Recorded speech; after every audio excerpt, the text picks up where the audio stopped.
Welcome to Life Transformation Radio. This show is all about life transformations and our journey from where we were to why we are doing what we are doing today.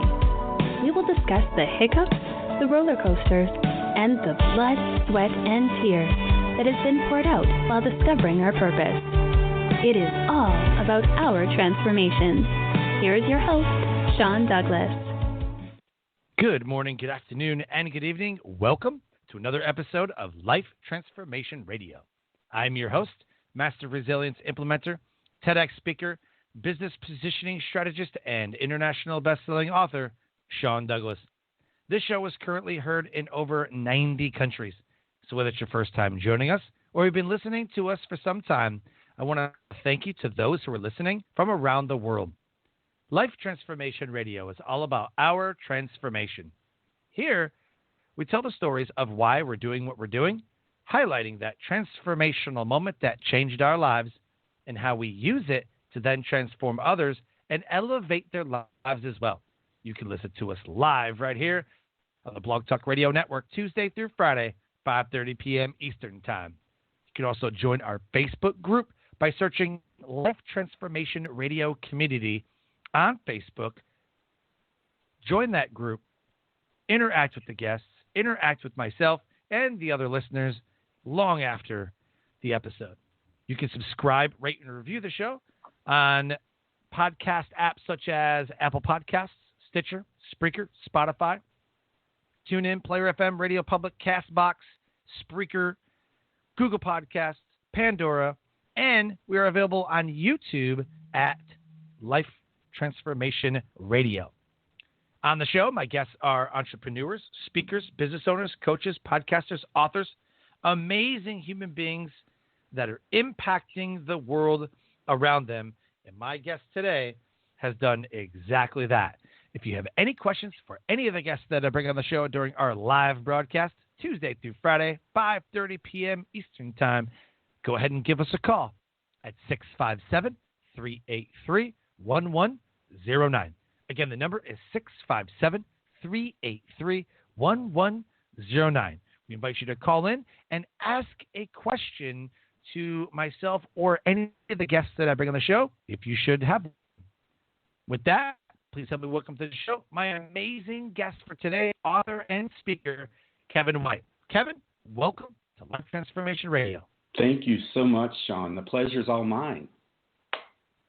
I'm excited to have you on the show. You offer a lot of amazing content, a lot of amazing stories, and you come highly recommended as a guest. So I'm excited to dig into your story, and I love when you talk about audacious generosity. It just sounds amazing, and I love the word audacious. I do too.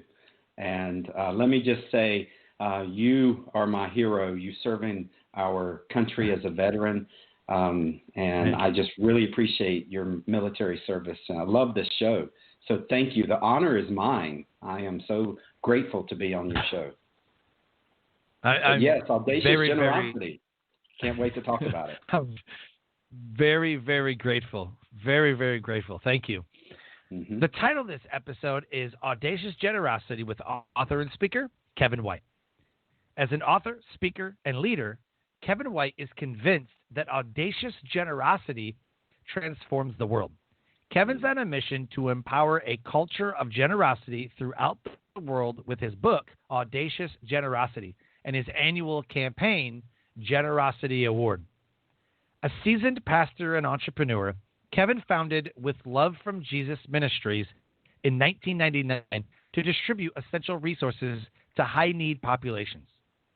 The organization continues to carry out its original mission by distributing millions of dollars in resources each year to those who need it most. In 2003, Kevin founded Global Hope India, and he continues to lead the mission-minded organization focused on Indian nationals and its executive director. Kevin has traveled to India over 50 times, taking 1,000 people on short-term mission trips to India. Outside of building successful nonprofits with world-changing impact, Kevin has started churches and businesses. He speaks internationally and hosts 3 podcasts in the United States. His website, Facebook, and LinkedIn link is right there in the show notes. Hyperlinked. Click on that. Send him a friend request on your favorite social media platform, letting him know that you listened to this episode of Life Transformation Radio. Kevin, the first question that I have to ask, and I believe it is the most important question you could ever be asked, is why? Why do you do what you do? I love that question. And for the longest time, I really missed the need and the value of starting with why. But now I really try to start everything with that central question. So I'm glad that your show starts with that. My why is just the presence of God and the opportunity to provide access for the presence of God in people's lives worldwide. You know, here in the USA, we have access to churches and to pastors and to Bibles, but there are many countries without that kind of access. And so just really waking up every morning to take action, not just really dream about stuff or wish that things could be different, but to take action to extend the presence of God. We need more of heaven here on earth. After 2020, if there's not anyone in your audience that agrees with that, then God forbid we have to go back through another year of 2020. But it's just simply that, you know, bringing more heaven onto the earth. Extending God's presence. I wholeheartedly agree. 2020 has been a year that I think there's been a couple realizations. And I was having a conversation with somebody about this the other day. I said the number one realization about the world in 2020 is how unhealthy the human race is. Mentally, emotionally, spiritually, physically. There's just so much unhealthiness with the negativity and disinformation. Physically, with not washing hands. Like, do you really have to tell adults to wash their hands? Do you really have to tell adults to use hand sanitizer or like to clean? Like, this is, hand washing is going to go ahead and get rid of this, you know, this whole virus. What should we be doing on that anyways? Shouldn't we wash our hands? I remember washing up for dinner when I was a kid. You know, don't you dare come to my dinner table. Don't you know? Emotionally, I mean, people. They went like suicide rates were up 100% in 2020, and I can't even imagine what the stats are for mental health disorders. They were exacerbated. Depression because you can't see your family. You know, emotional support systems were immediately destroyed by family members who passed away because of getting sick. Entire families disrupted. Jobs. Livelihoods, businesses. Spiritually, we were broken. Especially in March, April, and May, that was the worst. All of a sudden, we got virtual school. Our businesses are closed. We don't know what to do. It's scary. Nobody knows anything about this virus. And people are spiritually looking for something. I have to hope that people turned to God and started praying and all that. Emotionally, spiritually, mentally, physically, there's a lot of room for improvement, and I think 2020 kind of snuffed all that out. It exposed so much. You're exactly right. Yeah. So I'd love to talk about the transformation that you've gone through, and I know that we all go through a lot of transformations. And I think the world has transformed in 2020. We don't do the same things. We don't think the same way. What was a transformational moment for you in your life that put you on the path to what you're doing today? Well, there's been many, but one that is pretty central is 20 years ago, I actually worked as a church planner to start a church for 3 years. Bled, sweat, and teared, labored church planting then was very different than now. And I know that your show's not about church planting. I won't go into all the details, but we were just airdropped and told, blessed and be fruitful and multiply and build this church. And it was hard. But 3 years into it, we had 100 people that were calling this church home, and we moved over the leadership, and they unanimous decision to call me to be the pastor after being the church planter of this church. And then a year later, the leaders of that church voted to dismiss me as pastor. And there had been no embezzlement of funds, no immorality. I was just literally a broken leader, very insecure. I unfortunately was in bondage. I was in, you just went through a litany of potential prisons. I was in prison to the fear of failure. And it was by being fired that I found freedom from that. And so that really was a moment of transformation that totally changed the trajectory of my life and even my calling and my ministry philosophy from that day on, and that season on, not in one central day until even now. Lots of details along the way to share about that. Yeah.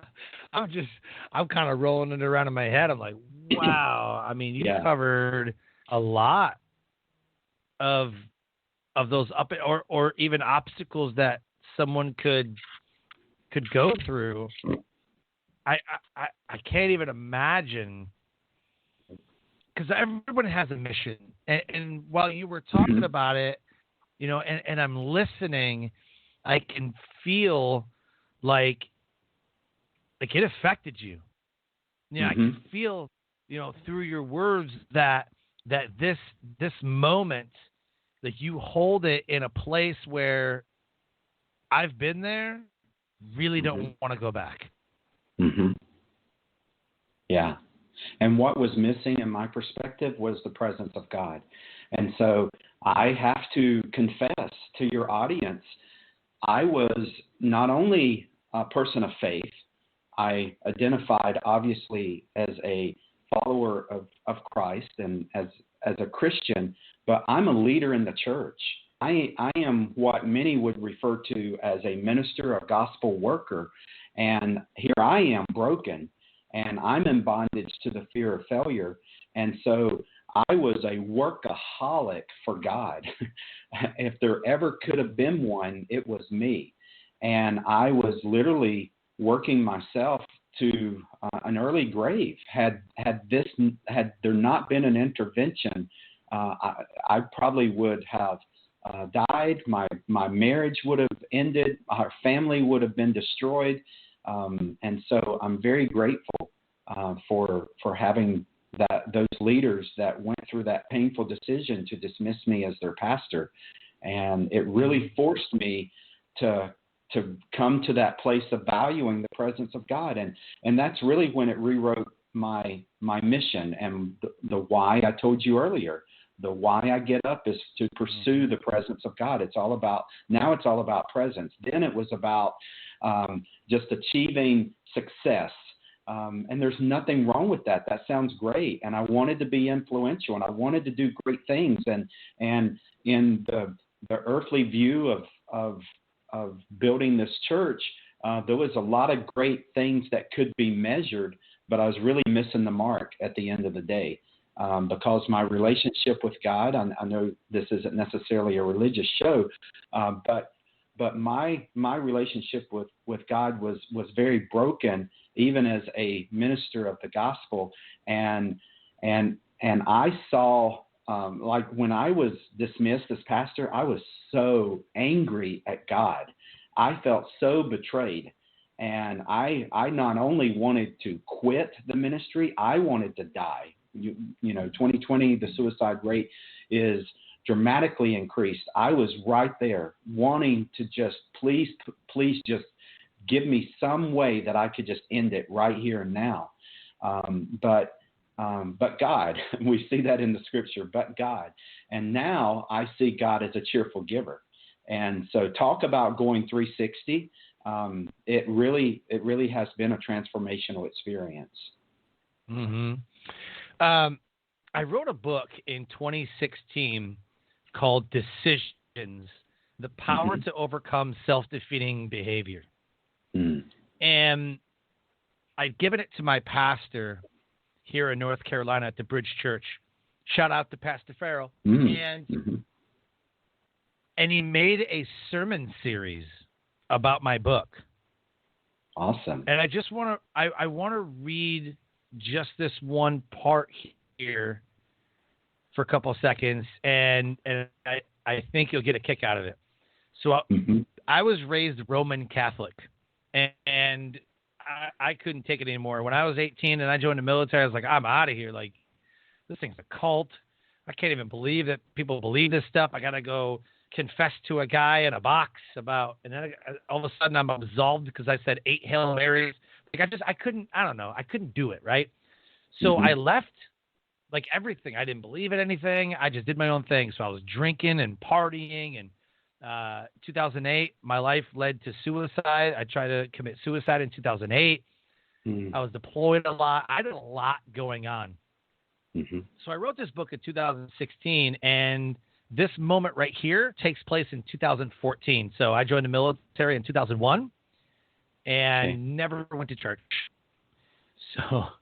So my daughter is born. I'm in the desert.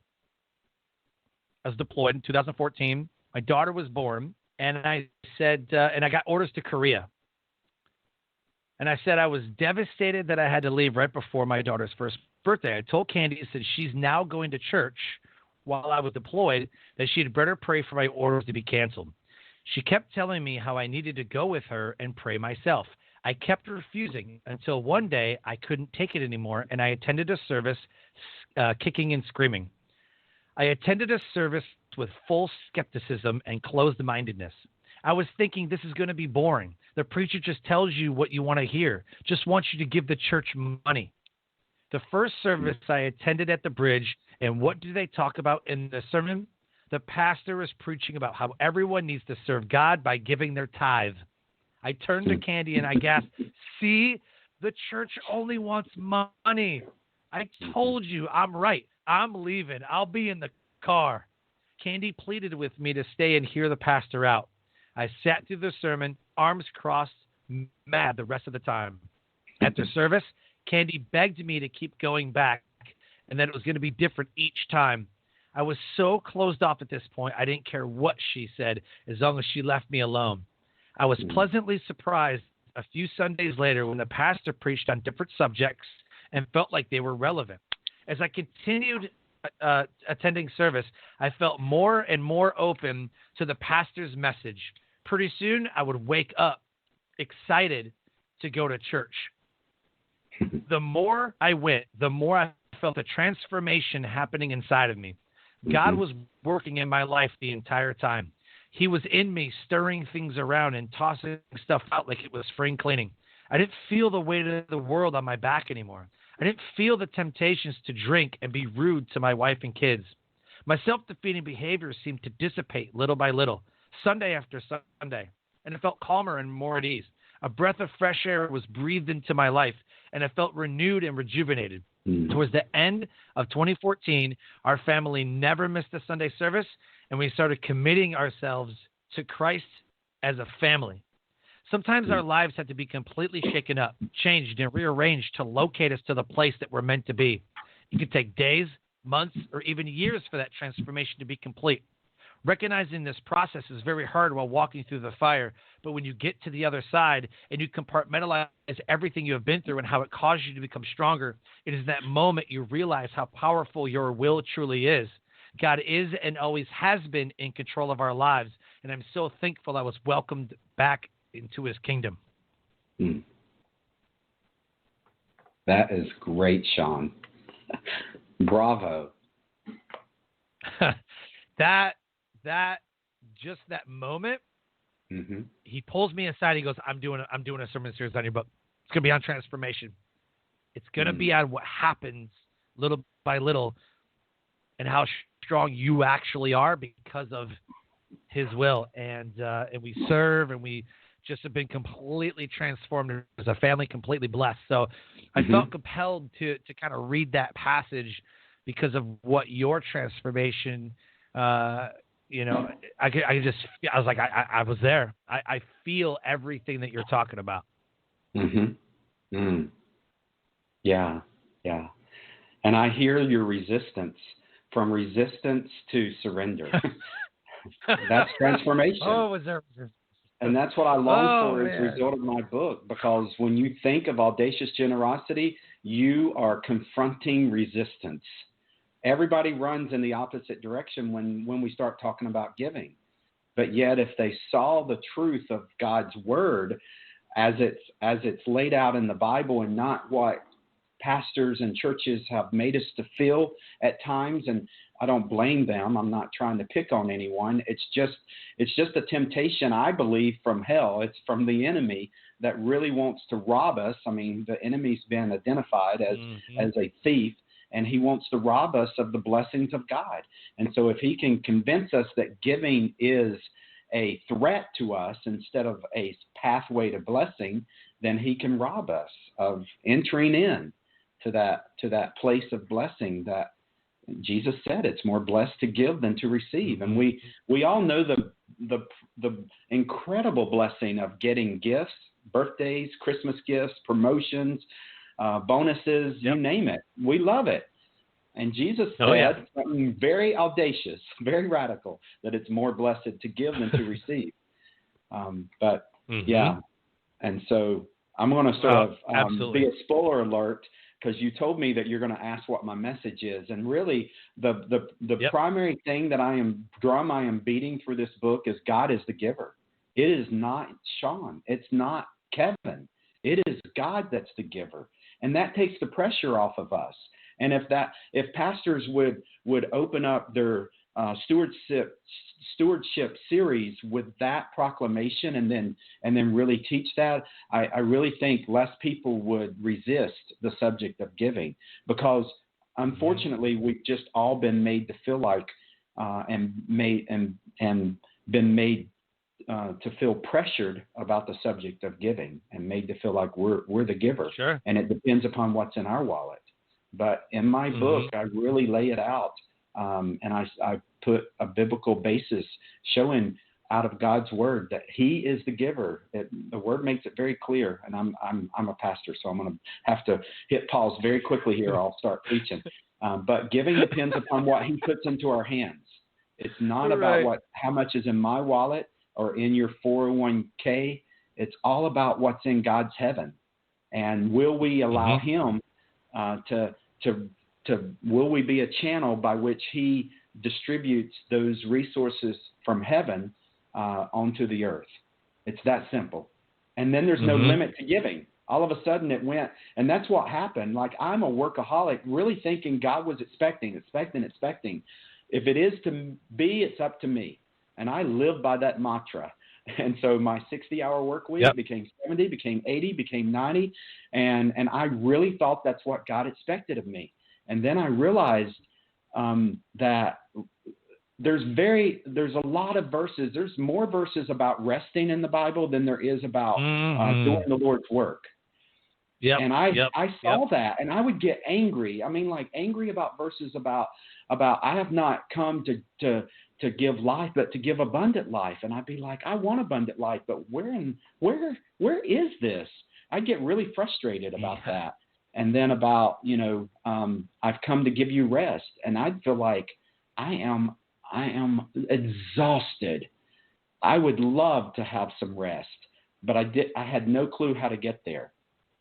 And then I just realized as I was fired, I realized it's all along what God's been wanting is me, and me to really pursue him. And then that his work would just become natural. And it wouldn't be like this assignment. It would just be a flow. And that, he talks about that as far as the vines and the grape and the abiding in him. Right. And that's what audacious generosity is. It's a fruit that comes from your connectivity to God, living an authentic relationship with him. And it takes a boatload of courage, a boatload of freedom, But the byproduct of that is audacious generosity, because God is a cheerful giver, for God so loved that he gave. And I'm going to stop preaching. Yep. Let's go to your show. No, I love it. I love it. I do too. Thank you. I keep going back to, that moment. Like that was, I got a lot of transformational moments, but I just feel like that one moment, she's like, I really want to go back to church. I'm like, ugh, gross. But it's like, I'm an analytical thinker, but I love equating from the known to the unknown. If I don't know something, I just really want to equate it to something that I can know and understand it, and therefore I can mentally and emotionally internalize it. And it's like Santa Claus. People want to believe. They always talk about believe. Santa Claus is real. Believe. Like you see Christmas movies right now about believing. You got to believe. I mean, the whole Polar Express movie is about believing. You can hear the bell. You can believe. But that's kind of what I wasn't doing in church. I'm like, this is a bunch of ridiculousness. Like a dude didn't die on a cross. Like, give me a break. Like, where's the proof? Like, come on. The Bible isn't translated 11 different times. Like, how do you know, which one's which? Like, is there any proof? And, it's like, well, you gotta have faith. Like, but I don't want faith. I want physical evidence. Like, that's what I want. If Jesus was a real person, would there be a descendant of Jesus somewhere? Wouldn't they have holy blood? And I mean, these are the things that I keep thinking about. And then it happened. So we needed something one day, and we were running low on money, and we needed something. And I'm like, oh my gosh, dude, there's no way. And we just really needed this one thing. Wife and I are like, man, we're gonna have to empty our savings. I don't know how this is gonna happen. And so I forget that the dollar amount was some dollars and then cents. There was some 86 cents or whatever it was, right? So it comes to find out we get the exact dollar amount because of a rebate that we had and didn't even realize it. It was the exact dollar amount. And I'm like, there's no way. And she looks at me, she goes, oh yeah? Now what do you got to say? There's no, and we were sitting there, it was please God, we have to get this thing paid off. We have to pay for this thing or whatever it was. And I just remember the moment we're sitting in the kitchen and we're praying. I was like, please God, we need this. If it's your will, please. And then within an hour, we could just, I was like, there's no, that's a coincidence. There's no way. No, for real, that happened. And ever since then, I was like, you can't tell me twice. You can't tell me that wasn't divine intervention. And I look back at the last 10 years of my life, and I can see where it was intervened. I can see my path. I can see everything had to happen the way that it happened in order for the next step to happen. And that can't be coincidence. That's not just dominoes falling and it just fell the right way. So that's awesome. I feel like right now people are searching, they're hoping, they're praying for something to happen, to come into their life, to believe, to something, especially in 2020, in isolation. So I love the message that you gave. I want to know how you put that into action. How do you take your message that you delivered and then put it into action? How do you elevate the world around you to take that action, to hear that message and internalize it and do it? Yeah, so multiple strategies. As far as the book, I really insisted upon the book being a practical how-to manual. I obviously needed it was trusting God for it to have a level of inspiration. Nobody's really going to want to take action of how-to if they've not been inspired.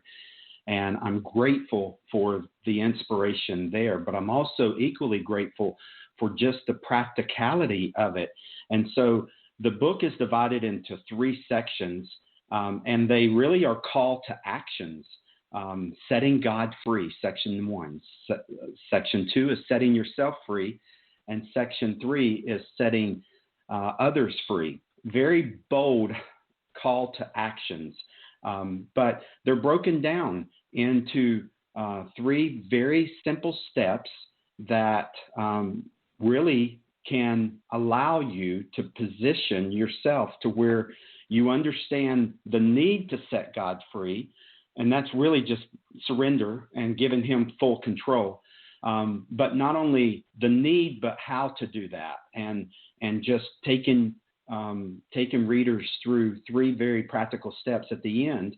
There's just an application section of each section. And so that happens again with setting yourself free and then setting others free. That's the book. As far as being the executive director of Global Hope India, our three core pillars for 20 years has been to empower people to pray, give, and go. And so empower is a huge core value. To not just take people on a mission trip over to India, but to really be a season of transformation in their life, if they're willing. You can't force transformation on anyone. That person has to come to a place of humble willingness.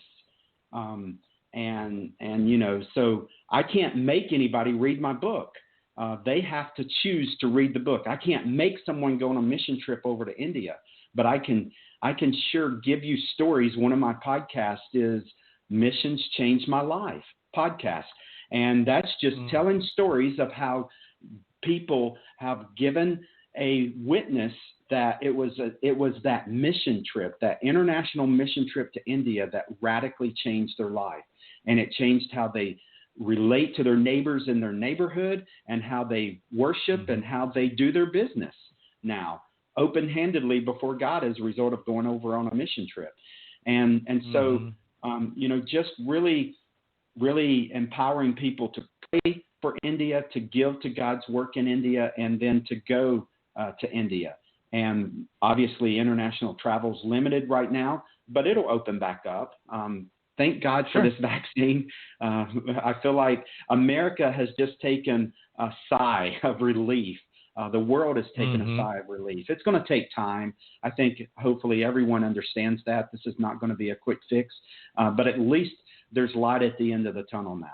And even after the world's vaccinated, it'll probably take even longer for international travel to resume the way that it was prior to the pandemic. It used to be, I think, 25 million people a day traveled internationally. That's a lot of people. And now it's less than 2 million. And so it'll take a long time to ramp that back up, but it will happen. History proves, there was a great depression that most people have no clue about, other than it's in the history of the United States. But having lived there, where business people jumped out of the window because they felt so helpless and hopeless. There was an incredible loss during that time, financially and socially, everything else. But we rebounded, and we'll rebound from this as well. Oh, 100%. We are very, very resilient people. We are very resilient. And I know everybody is like, yes, there's a vaccine, awesome, whatever. And I just hope that it works. I hope that, there's no weird conspiracy theories around it. I hope it's getting hard to tell with media and people posting online, and you got doctors saying one thing, you got doctors saying another, you got people saying one thing, you got people saying another, you got this, and everybody's trying to read into it more than what they normally would. Somebody says something, they're like, oh, that's kind of weird. Now they're like, what did he say? I'm going to analyze it. I'm going to put it out there. And everybody's consuming so much divisive rhetoric and content. I feel like that is contributing to the suicide rate and mental health disorders and everything else. If people weren't online for 2 days, I think that people's self-esteem, I think that people's resilience would really increase, dramatically. Yeah. Dramatically. If you didn't watch TV for 2 days, if you didn't go on social media for 2 days, what I loved about the shutdowns was that people reconnected as a family. Busy entrepreneurs were teleworking. Now they're hanging out with their family members. We've played games. We've done things as a family. We've gone, like, you can't watch so much Netflix, right? So we go out to parks. We were taking nightly walks. The kids were home. We were seeing them more. Yeah. Virtual school usually sucks, but we were home. I mean, everything was shut down. You couldn't go anywhere. You couldn't go to bowling alleys. You couldn't go to restaurants half the time. So guess what happened? Everybody was cooking like home cooked meals.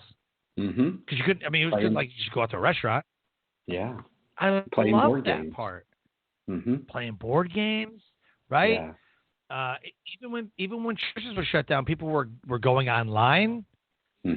Yeah. So I try to find the positive in everything, and I think that the nuclear family, I hope, would have been stronger. You reconnected with people, and then you even missed those people, the family members and things you couldn't see anymore.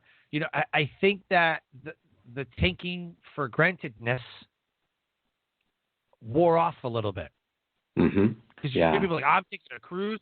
Oh, I'm taking a cruise when I get out of here, man. Oh, I'm doing my bucket list, or I'm going to whatever. I'm going to visit my mom more. I'm going to do this more. Oh, man, people are dying. Like, I really need to connect with this person. Like, I feel like it's kind of like 9/11. People were like waking up. They saw what was happening. It jolted them, even for a little bit. But I think that's what we need sometimes. I think we need to be reset in a way. So yeah. And one of my prayers over the world for 2020 is just that resetting will be more people really coming away with a sense of mission. If you really look at culture, culture has really drilled down to mission. Healthcare workers are more on mission than they've ever been in their life. PPP providers are definitely on the mission. This whole vaccine, transportation, you can just see the ramping up and the rollout of a mission. And really, if we are surviving 2020, we've had to figure out how to live beyond anxiety and depression.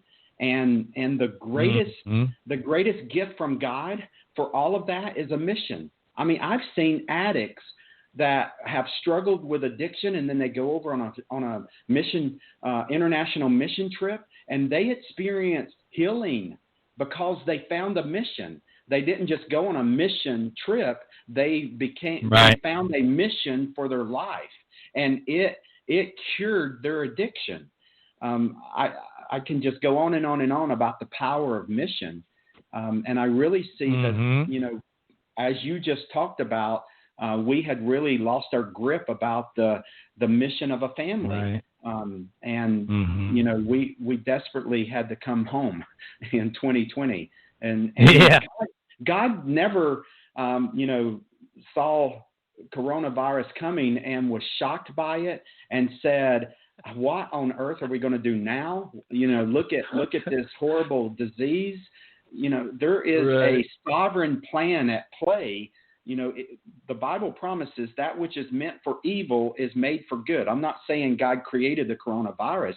I'm saying he can use that which is made for evil to bring about good in our lives. One of that good can be mission. Yeah. Oh, yeah. I feel like when you have a passion or you have a strong desire, even if, I was drinking a lot, there's people that are hooked on drugs with the opioid, crisis, like everything that was going on. I just think that you trade one for the other. When you have a deep desire or an addiction, and I don't know if it's science or what, for people who are not addicted anymore or who say that they're not addicted, and are going to church and they're serving and, their life is transformed and they're so happy. Like, I just think that you traded in one addiction for another. Instead of being addicted to drugs and alcohol, you're addicted to giving and serving and God and life. Mhm. Yeah. That's the way I That's want to look possible. at it. I don't know if it's right, but that's the way I look at it. Mhm. Yeah. So I want everybody to be directed to where your book is. So if someone is listening right now and wants to buy your book, where's the best place to do that? Fortunately, it's everywhere worldwide on Amazon, anywhere Amazon Good. is. But it's also Barnes and Noble, Google. So it's really where you buy paperback or hardback, as well as ebooks. All the popular Kindle, everything has the ebook, and it's an audiobook. So fortunately, there are still Nice. markets that really have a difficult time getting their hands on a printed book, but they can get the ebook and they can get audiobooks. And they're, as your podcast is in 90 countries, that doesn't surprise me at all. I'm glad that the ebook and the audiobook is available internationally. Very cool. Yeah, definitely. Everybody go check that out right now. Everywhere you buy books, everywhere it's available. It's called Audacious Generosity.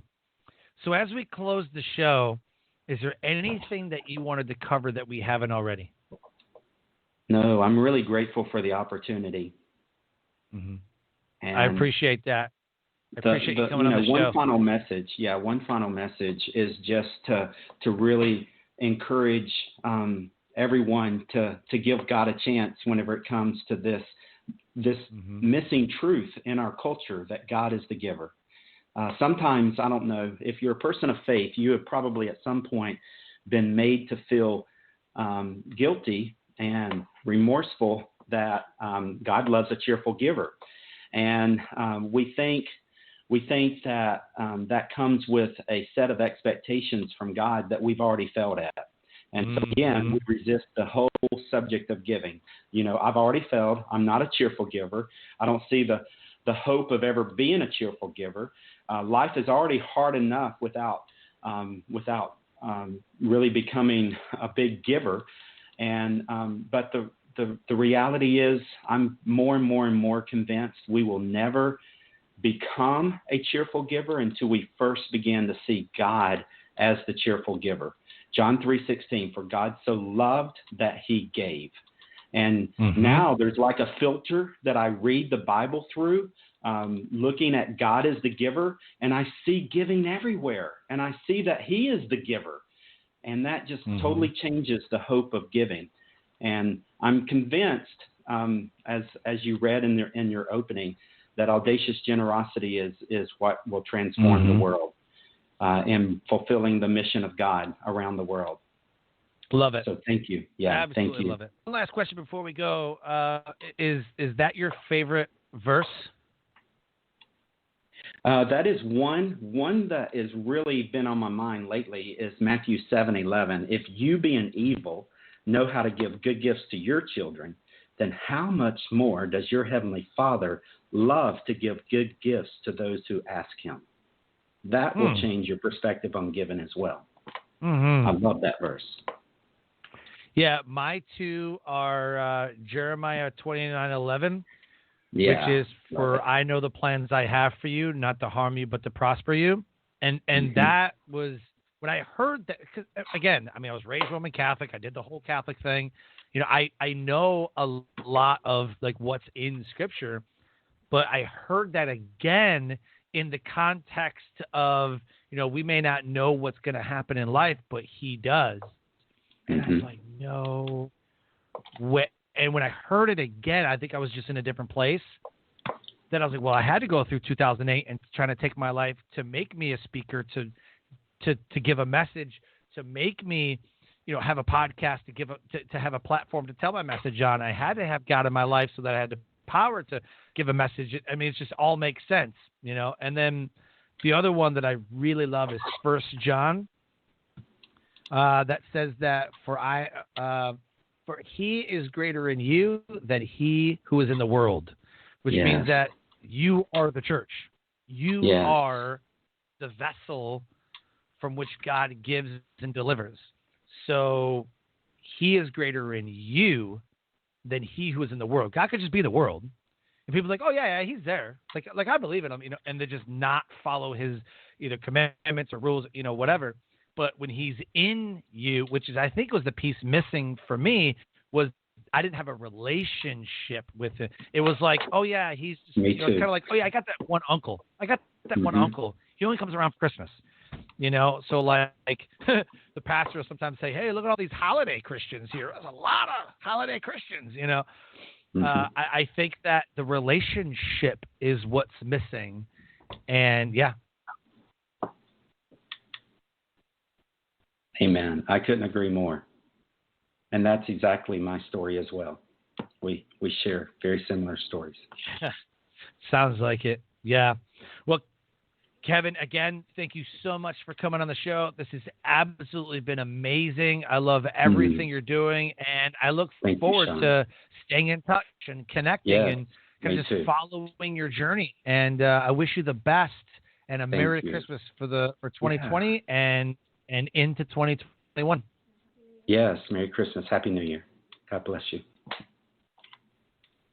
Life Transformation Radio listeners, an amazing guest impacting the world around him. If anything resonated with our conversation today with author and speaker Kevin White, please connect with him on Facebook and LinkedIn. It's right there in the show notes.